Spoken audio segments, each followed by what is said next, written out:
Hello, this is Diane Rose Solomon with What's Plant-Based Cooking Good Looking. And I wanted to come on and do a short video and cook something with you if you would like to cook along with me. And the reason I'm doing this is because I am planning a cooking class that starts August 7th.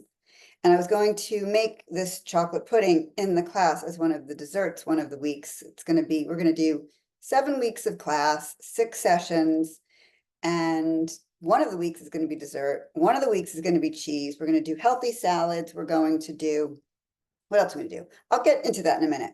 But the reason I wanted to do this, I was going to make this in the class, and I thought, no. It would be really fun to just come make a video, show everybody like how easy some of this can be and how much fun it can be too. And that's, for me, those are two really important things. It's got to be easy, and cooking should be fun, and plant-based cooking is no different. And even if it's not fun, even if it's a chore, we can put a smile on our face and have a good time with it anyway. So let's make some healthy chocolate pudding. And I want to preface this by explaining that this is still a dessert, and we eat these things in moderation. So my husband, for example, he's going to eat dessert every night. So in my opinion, it may as well be something relatively healthy and definitely something plant-based. So I make this from time to time. I don't make it all the time because it does use avocado, and avocado's got a lot of good oils, but still fat anyway. So we just want to be moderate about our consumption here. Having said that, this is delicious, and it's wonderful to be able to have a treat like this from time to time. So let me show you how to make a whole food plant-based chocolate pudding with an avocado base, which at first you might be like, oh my goodness, how could it possibly work? It totally works. You would never know that it wasn't a milk. There is a plant-based milk in it, but the base is avocado. So I've seen this recipe a few different places. The first place that I ever saw it was with Shane and Simple, Shane Martin, and I think all the recipes that I've seen are really similar, but we'll just sort of base this off of his. So we're going to start with an avocado, a ripe avocado. In fact, this is my only avocado, so let's hope that what's inside is usable because it's pretty ripe. What we're going to do is we're going to carefully open the avocado because we don't want to hurt ourselves. So what I've done is slice through the middle, and now I've got 2 halves. Oh my goodness, this is kind of perfect. Can you see this? It's kind of a beautiful, nice, ripe avocado. And then the next step, I then quarter it. I need to preface this by explaining that I am not a trained chef. I've just been cooking for a while, and I've been cooking plant-based for a few years. So I've been doing this over and over, and I just want to say this because if I'm not a trained chef, you don't have to be either. I make delicious food all the time. I get dinner on the table. We have lunch, we eat breakfast, and we're healthy, and that's the important thing. And it tastes really good. So, and it's easy, and that's really important. It's got to be easy. Okay, so back to the avocado. So what do? Again, if I was a trained chef, I might do it a different way, but this is the way I do it. I cut the avocado now into quarters, and I'll show you how to do the pit side in a minute. And then all I do is, let's get this in front of this camera, is I just put my fingers underneath the avocado and I pick it up right outside of the skin or the shell, whatever one might call it. And then I'm putting this into my little Cuisinart mini prep, which I love for this recipe. I use this a lot. It's not going to take the place of a big Cuisinart like I have over here for big jobs, but for a little job like this, especially if I don't want to dirty a big Cuisinart because I'm using it for another recipe, it's really good. And it's really inexpensive. I don't remember how much it was. I've had it for a few years, but it's really, really good. Okay, so now this is the side with the pit. You can either pull it out or scoop it out. But again, if you just quarter it carefully, almost through there. I don't want to cut myself. The pit's just going to show itself. And I'm going to put this into my compost bin over here. Yeah, so that's going to go to compost. In fact, all of this is going to go to compost. So again, I'm just pulling my fingers, pushing the ends of my fingers underneath the avocado, and it's lifting right up. This is really, I have to be honest, a kind of a perfect avocado for this. And I'm just taking off some of the yucky parts, but this is really nice. And if you get a really yucky one, yucky looking one, it's probably fine. You just don't want it to be like too mushy or like all black and brown. You want it to be mostly green. Also, they turn color pretty quickly when they've been opened. So if you opened and took a piece out of an avocado today and wanted to finish using the rest of it tomorrow, it's fine. It's good for a couple of days, but keep the air away from it if you can. Okay, so now we've got our avocado in there. I actually like working with avocado because it makes my hands feel really nice. Now I'm making a mess. Okay. So let me wipe some of this avocado off my hands and let's move on to the next ingredient. So the next ingredient is, let me just check my recipe, is 1/4 cup of unsweetened cocoa. So this is the cocoa that I generally use. And I've already pre-measured 1/4 cup. And I remember from home economics, I don't know if you ever took that we always, or if you ever took a cooking class before, that we use this kind of a measuring cup for solids. And then we're going to use this for the liquids.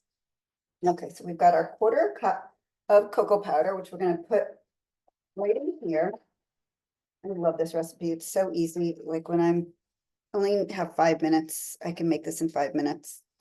All right, so cocoa is done. And then the next thing is 1/4 cup of maple syrup. And that's what the original recipe calls for. I don't even always put in a full 1/4 cup. It just doesn't really need too much sweetness. So I'm putting in a scant 1/4 cup, but I've measured it and it's just a little under 1/4. And you can measure it to your liking.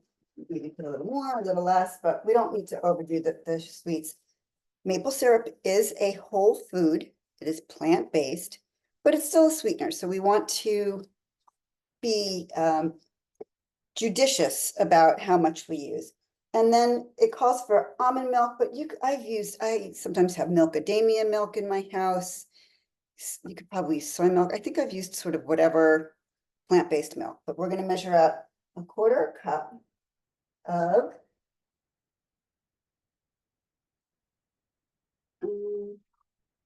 okay, there we go. 1/4 cup of almond milk, put that in. And then the last, well, there's 2 ingredients left. The second to last ingredient is vanilla. Let me see, teaspoon of vanilla. So I've got my teaspoon and we're going to measure out the vanilla. Okay, teaspoon of vanilla goes right in. And it says a pinch of salt. I honestly don't even remember if I always make it with salt. Maybe I do, maybe I don't. Did I put my salt away? I think I put my salt away. Let me get my salt. Yeah. So just because the original recipe says so, we'll throw literally a pinch. So, oops, that's too much. It's a little more than a pinch. So here's a little bit in my hands. I'm just going to grab the littlest pinch. I don't know that it needs it. Sometimes what's nice about salt is it brings out the flavor in whatever you're cooking. So now comes the fun part. Well, it's all the fun part, if you ask me. And now I'm going to ask you to close your ears while I turn this on. It's not as loud as a blender or anything like that, but it can, I take that back. It can be pretty loud. So I'm going to ask you to just close your ears while I turn this on. Okay, here we go.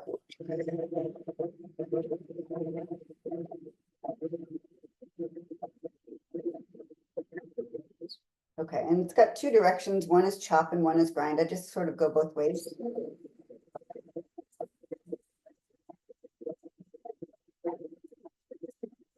All right, I can see. Let me just show you where we are so far. Okay, so it is. You can look at it, already looks like chocolate pudding. It's really quite amazing, but I can see that there's still some green avocado flecks, which is no big deal. I'm going to grab a little spoon. It's actually like a spatula spoon. I just got this recently. I use it all the time. It's a good thing. And push it down. Let me take some of the stuff from the top that got sprayed up here and I'll spread it in here. And then we will turn it back on again. And we are so close to done, it's ridiculous. Okay. All right, we've got the top on. Oops. Been mixed. Top and brown.